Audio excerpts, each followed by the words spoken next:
Hi, Peter. All right. Let's see.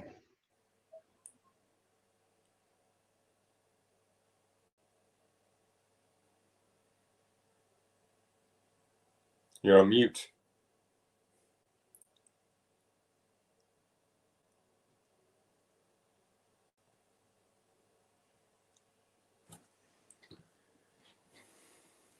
There we are. Yeah. Let's see if you can hear me now. It's a bit quiet, but other than that, yeah. But can you hear me all right? You're happily speaking. I suspect that this is probably my this thing. It's a bit, the volume's not great. Yeah? Restart this. More charge required.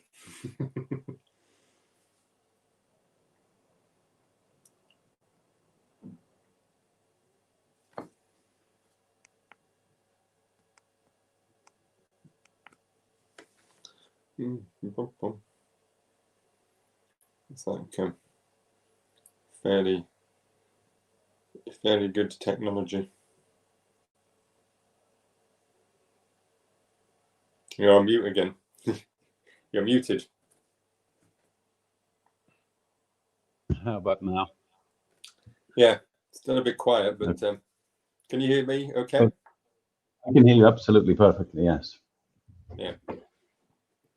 So I apologize, that took a couple of seconds there. I've used this Bluetooth thing on the other machines here this morning.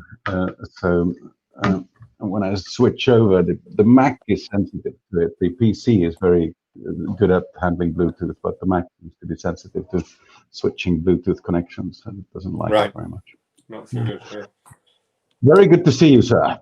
Very good to see you. Connected to mobile device. So, is everybody going to be remote still on Wednesday, or are you managing to get some people in?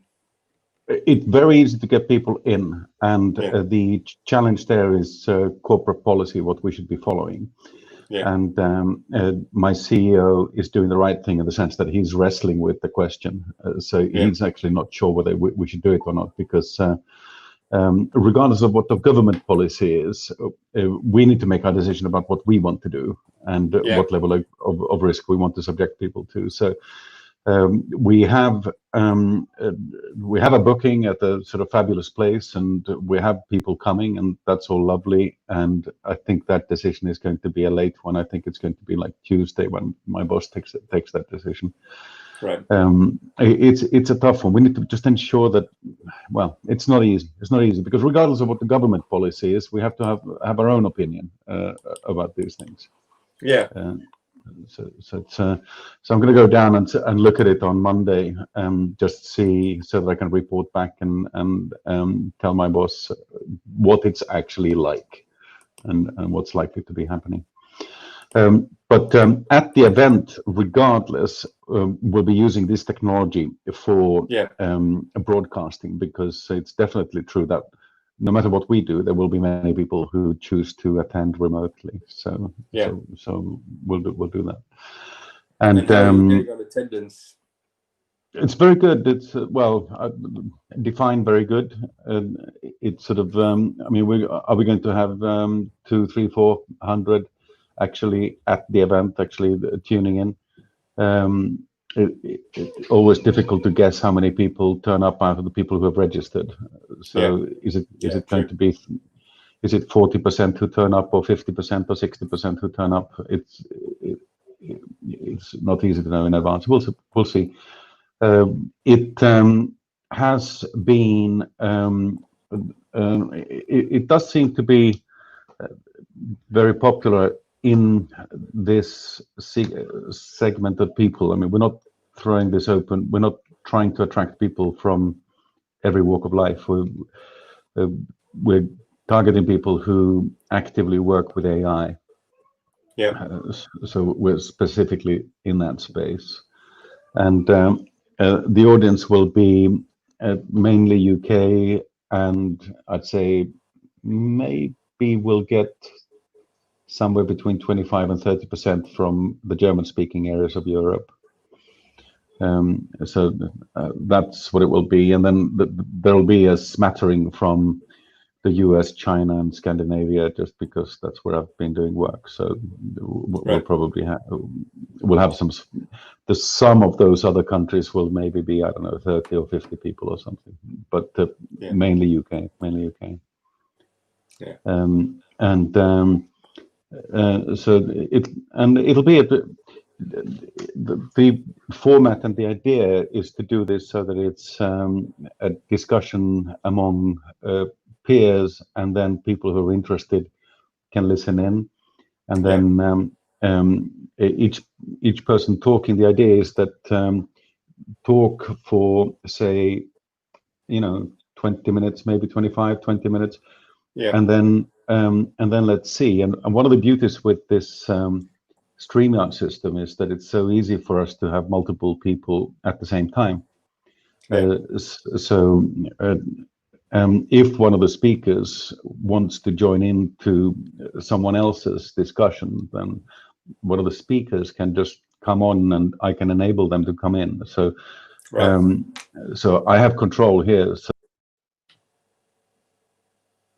that's the experience when I put someone into the green room and take them back out. So similarly, I can put you in the green room, which means that you can now hear me, but you're not on the show, and now you're back on the show again. So it's very, very. That I've used before, but it's quite cool. It's pretty good. It's pretty good, and there are a couple of tricks with when you run through your presentation that are worthwhile just taking a quick look at. And at the bottom of the screen, you should see something called Share Screen. Can you see a button? I just realised I'm on the iPad, aren't I, as opposed to the PC, which is probably I should probably go to the PC version, shouldn't I? I think you can open up both at the same time. In fact, I know you can. It's quite an interesting to do anyway. To open up both, and you'll have 2 sessions of yourself, and you'll see how it works.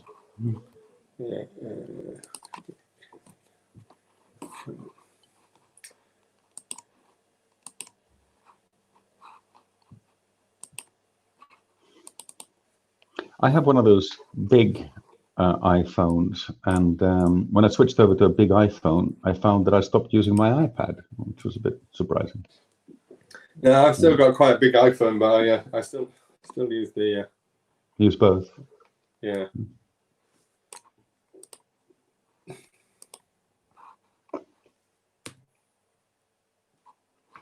Intriguing.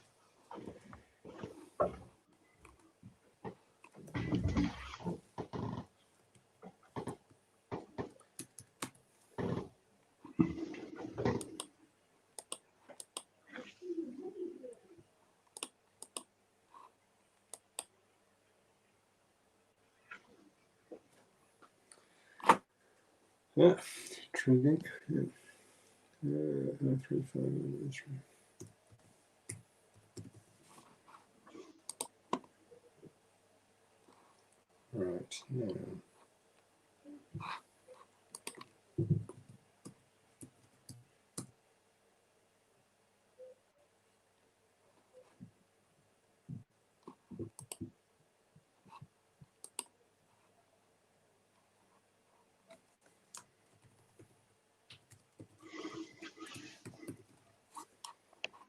I put the link to the calendar invitation. There we go. Whoa. Mute myself now. Exactly. So you have 2 instances of yourself now. Yeah. On the screen, and so I can now I can remove one of you, and now one of you is gone. I can remove the other one of me. So I can. Yeah. So now I can share the screen. Exactly. So we can have sort of multiple speakers like that, and there are various formats that we can do around that. Chrome has a bug that can cause screen sharing to crash. So Chrome should be pretty good, actually. I'm using Chrome myself.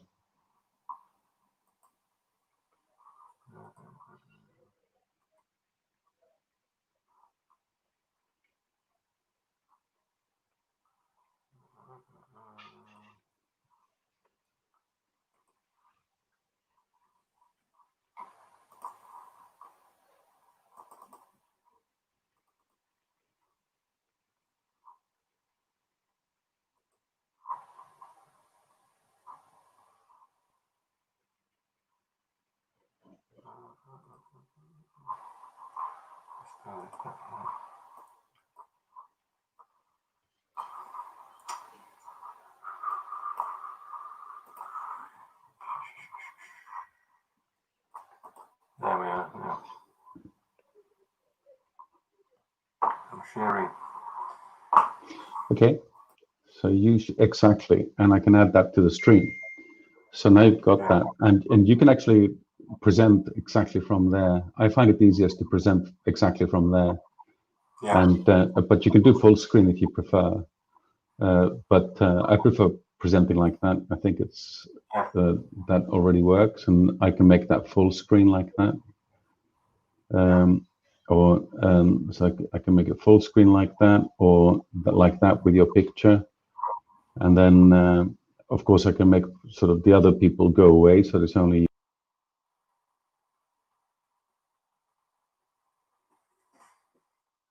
That's good. I think that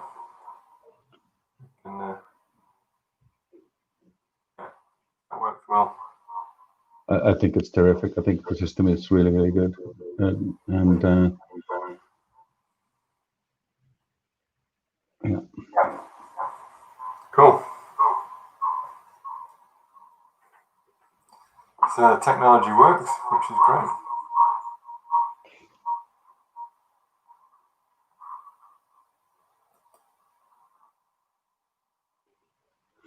Yeah, so that's the technology I think we should be using. Yeah, no, absolutely. I think it's great. I think that's really good. I think that should make it sort of reasonably easy for us to operate. And one of the beauties with this, as I said earlier, is this thing that when we come to the panel session, if Michael is around, say, we can just lift in Michael and including it in the discussion and so forth, and it becomes quite fun. It's important, I think, to have the meat of the presentation so that you do your presentation, because otherwise it's just talk. I think we need that. And on the other side of that, there will be, I mean, I took the liberty of flicking through your presentation already, and there's a lot there, a lot of interesting material to think about. So it's fascinating. Well, yeah, you say there's no point trying to just share generic stuff with the kind of relevant audience, because you say you've got an AI community really interested hopefully in the business problem, and then obviously the technical journey that we're on. So it's kind of hopefully it will be interesting for people. And so I expect it will be. So well, we have 19 people who are going to be talking, and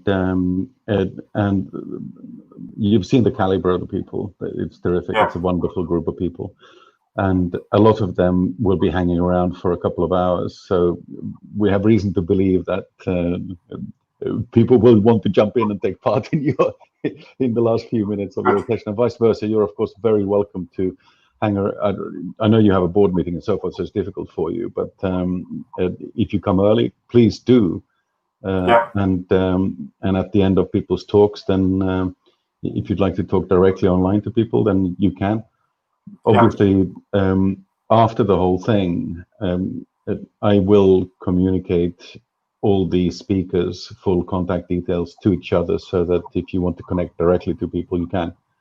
I'll just make sure you will have that, and so forth. And one of the things we'll be doing is, and after the whole thing, one by one, what we'll do is we'll go through what people spoke about and write a little synopsis of it. And we'll also make like a 60-second video clip of the thing that was talked about. for each person, and we'll send that to you. And if you're okay with it, then we'd very much like to put those clips on places like LinkedIn, just as examples of what people have spoken about.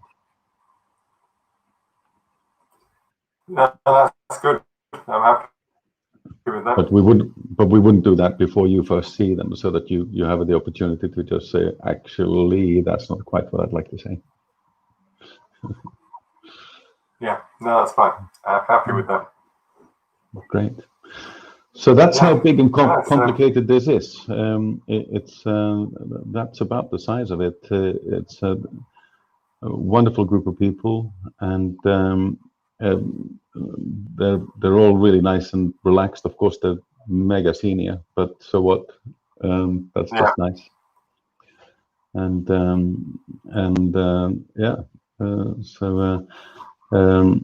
people like Katie Haynes. So Katie's talking directly after you, and she did number crunching for the Obama administration. So she reported to, she reported, Barack was her boss.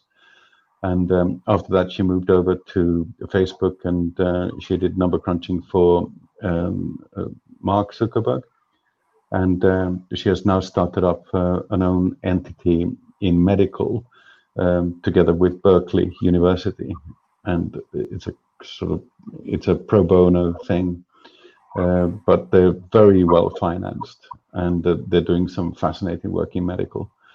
And there's actually surprisingly, I find it fascinating how secular this is, in the sense that the same technology can be applied in multiple places. It's very, very interesting how secular this is. In a way, it's not surprising because we all use PCs, so isn't it likely that at least some of the software is applicable to multiple areas of business? But certainly for AI, it surprised me how very secular it is.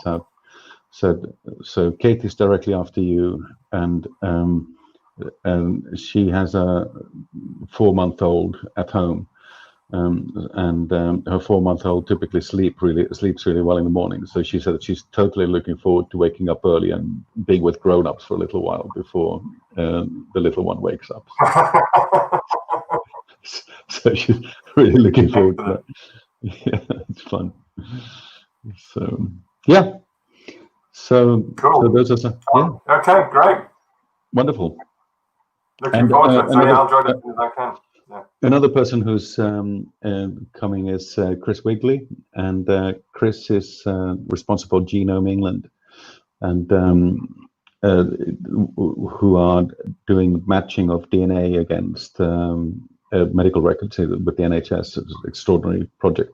Yeah. And he has now been temporarily seconded, as of February. He's been seconded to do the number crunching for the British. So not from February, sorry, from, was it end of March or something? He's been seconded to the British government to do the number crunching for them. He doesn't do the politics; he only does the numbers.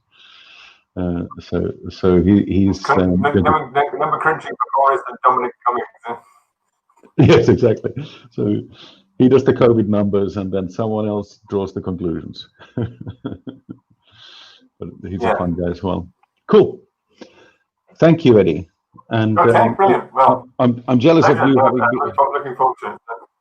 And I'm jealous of you having been able to book a table tonight. I've been looking for one as well. I failed. Yeah, well, maybe it's busier. I don't know. It's out of the city, not so quiet, but not so busy. So. Okay. One thing I've agreed with my CEO, just as a last comment, is that if it is the case that we cannot do Sketch, then what we'll do is, for all the UK-based people, we'll do a dinner, say in a week or so, where we get all the UK-based people together, so that we can at least do something together. So Michael, Sally Eves, Chris Wigley, whoever, just get us together so at least we can have dinner together. That's it. Yeah. Okay, brilliant. Look forward to seeing you. I look forward to seeing you. It's going to be good fun. Thank you, Eddie. Thank you. Have a lovely dinner.